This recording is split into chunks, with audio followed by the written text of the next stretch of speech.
The future of mental health services is peer support. We're on the right road to actually seeing people with lived experience at the heart of services. It's not about whether we should employ peer support workers. The question should be, how can we embed peer support workers into our teams? Something about giving that an equal weight. The power balance between service users and providers is dramatically different. I'm coming from a place where my psychiatrist didn't want to tell me what his favourite colour was. With peer support and co-production and recovery, it can mean many different things to many different people. Peer support is unique. There's no set way of protecting peer support other than having principles. I think it's really important to be clear about what we mean by a peer. What a peer is someone of similar status and experience. Our lives have been similar, our experiences have been similar. Peer support has been happening for years and years and years. Something that has now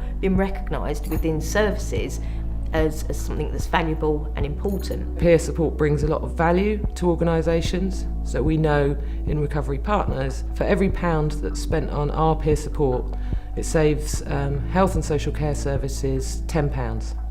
So it saves 10 times what's invested in it. I think what we have to be really careful of is that we protect and we promote the key sort of values and principles and the key characteristics of peer support, rather than over professionalise them and that they get absorbed and eventually unrecognisable within services.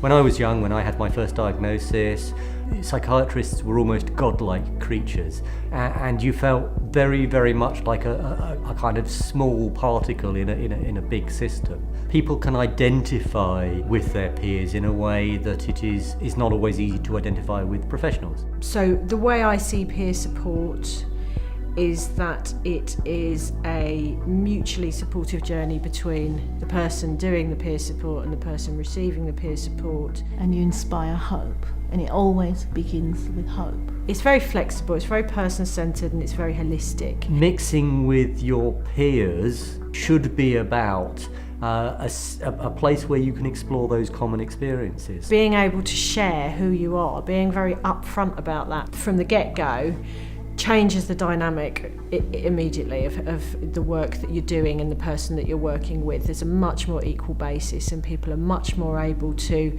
really be themselves. There's something about an eyeball-to-eyeball discussion with someone who's had a similar experience and has similar goals and ambitions in life and is wanting to be with you just to help you along. The service user might just want to talk to you on a level of ex-service user and service user.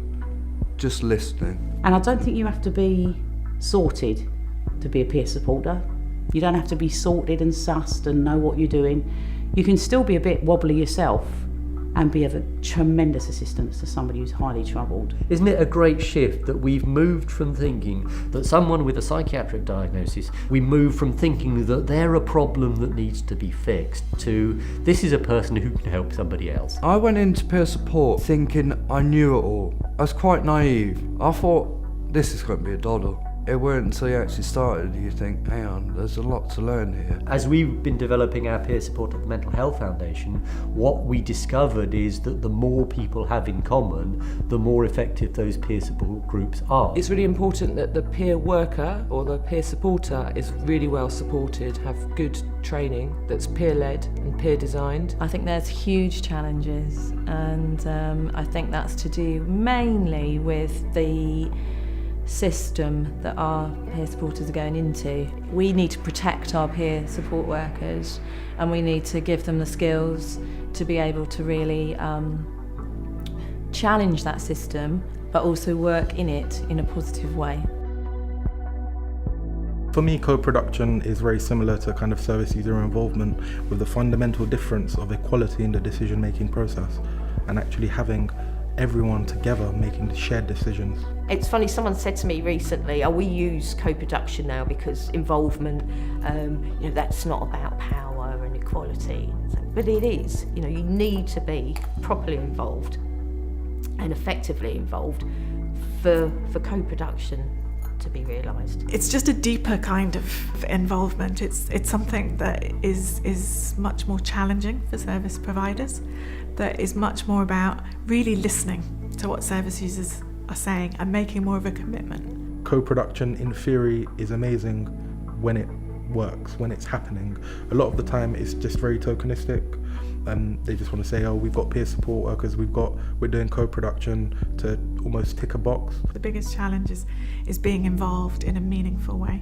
I think co-production's a funny thing, is I've never known service users say to me as a group or individuals, I want a load of professionals to come to a meeting because I've got this idea and I've got this agenda and I want them to help me. For me, co-production would mean, it would mean an equal balance between service users and service providers, and that doesn't exist right now. When you talk about someone being given power straight away, what you're recognising is that it's held by someone who then is able to, at their discretion, give you some power. We very much have to think about how we address that. I think we need to do a lot of work around making sure that voices are really heard, they're really authentic, that it's never an individual, that it's a collective, or the individual's part of a collective, that has a direct experience to add to something. So co-production at the moment is still very much about the establishment, organisations, professionals asking service users to help them, which of course we're always willing to do.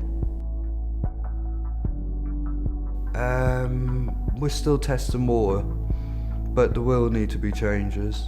Changing hearts and minds into wanting to involve people with lived experiences is a big barrier, as sometimes staff can be quite resistant. The challenges are about it being embedded, it being valued, and it not being tokenistic. Are we just having this person here as a token to say we have someone with mental health problems working on our team? You have to feel like you're making a difference and what you're doing is worth your time. Once it gets into kind of service-led initiatives, or just about protecting one organisation, or an organisational identity comes above the people that they serve, that's when it gets problematic. I think there's a channel of power. So you have, for example, a chief executive officer and a number of different roles, all the way down to a ward manager, where that power is kind of shared. But where does the power get shared to the peer support worker? I mean, there's a big element of empowerment, but actual power and being able to say, this is wrong. It might be a long time before we actually see the benefits that we want to see, but we're heading in the right direction, and that's the important thing.